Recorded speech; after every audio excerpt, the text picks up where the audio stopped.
I think I decided that in the mid-'80s. I've always painted. I majored in painting in college, but I got discouraged early on, and I went to graduate school in art history and taught for a long time. And it was the mid-'80s when I decided if I were going to paint, I'd better get on with it. And I've been painting steadily since then. Well, I think the work is constantly changing. I hope it is. I hope I'm constantly growing.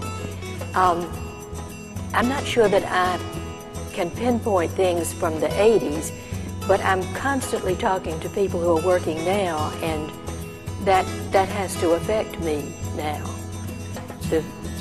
The strength of line that I see around me and other people underpins some of my work, even though my work is rather soft. It has a fairly firm foundation if you look at it closely.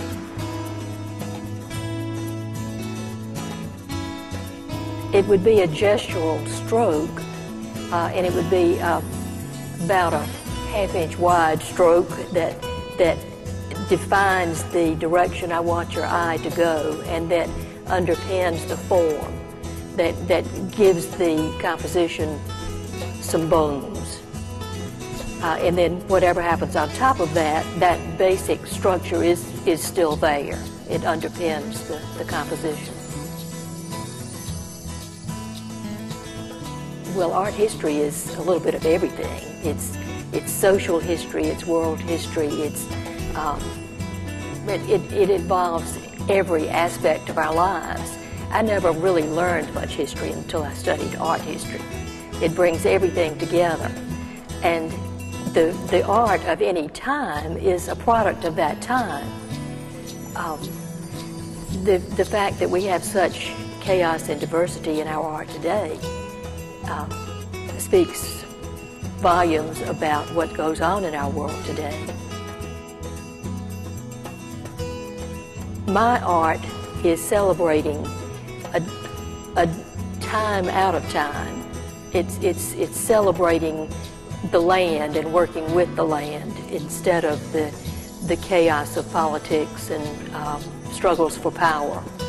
The only struggle you see in my work is the struggle to work with the land in a positive way. There's a French writer that I like a lot who talks about the farmer who works with the land, who clears the land and makes it ready to receive the seed, and he calls that the dance of order. And that's what a lot of my work is about, that dance of order. This sort of landscape where you see how man can work in a positive way with the land instead of tearing it down and paving it over. I hope you'll see order and pattern and joyous color.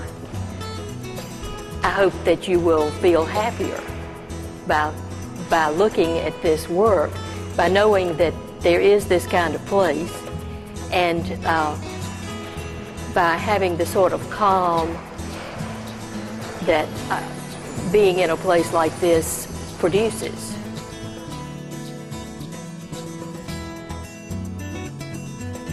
It helps us to see our world and to see ourselves, and we need it. We need to see how other people express themselves and to be encouraged to express ourselves as well. Certainly our children need to be exposed to it, to be offered that resource. It's tragic to have that taken out of the schools.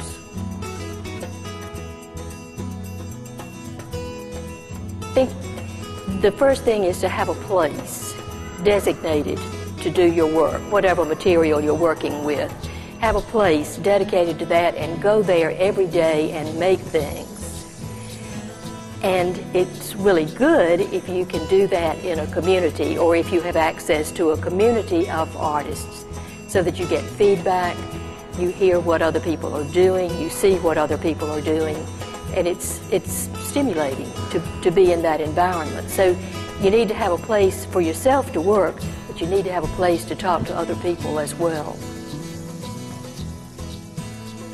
I'm Ann Rhodes, and I'm an artist.